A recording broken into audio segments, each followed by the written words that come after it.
ఈరోజు నిజంగా రాష్ట్రంలో రేవంత్ రెడ్డి గారు ముఖ్యమంత్రిగా ఉన్న ఈ కాలంలో అసలు ఈ మున్సిపల్ ఎలక్షన్ల పరిస్థితి అయితే ఎంత విచిత్రంగా ఒక జోక్గా మారిందనేది ఈ రోజు తెలంగాణ ప్రజలందరూ కూడా ముక్కు మీద వేలేసుకుంటున్నారు.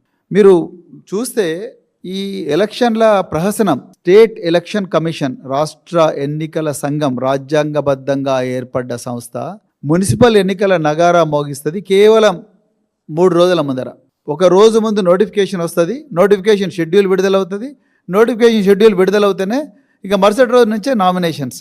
అంటే వారం రోజుల లోపల కనీసం అంటే 15-20 రోజులు సమయం ఇచ్చి ఒక ప్రెస్ కాన్ఫరెన్స్ పెట్టి ప్రెస్ కాన్ఫరెన్స్లో షెడ్యూల్ ప్రకటించి ఆ షెడ్యూల్లో డేట్ ఆఫ్ నోటిఫికేషన్ ఈరోజు, డేట్ ఆఫ్ నామినేషన్స్ ఈరోజు, అదేవిధంగా నామినేషన్స్ క్లోజర్ ఈరోజు, తర్వాత డేట్ ఆఫ్ విత్డ్రాయల్ ఈరోజు, స్క్రూటినీ, ఇవన్నీ కూడా చెప్పి డేట్ ఆఫ్ పోలింగ్ అని కనీసం ఒక 15 రోజుల షెడ్యూల్ ఇవ్వాల్సిన ఎలక్షన్ కమిషన్ ఈరోజు కేవలం వారం రోజుల్లోనే మమ అంటూ ఈ తతంగాన్ని ముగించే ప్రయత్నం మొదటి నుంచి చేసిండ్రు. ఆనాడు పంచాయతీ ఎలక్షన్లు కూడా అదే విధంగా చేసిండ్రు, ఈనాడు మున్సిపల్ ఎలక్షన్లు కూడా అదే విధంగా చేసిండ్రు అనేది చాలా స్పష్టంగా కనిపిస్తూ ఉన్నది.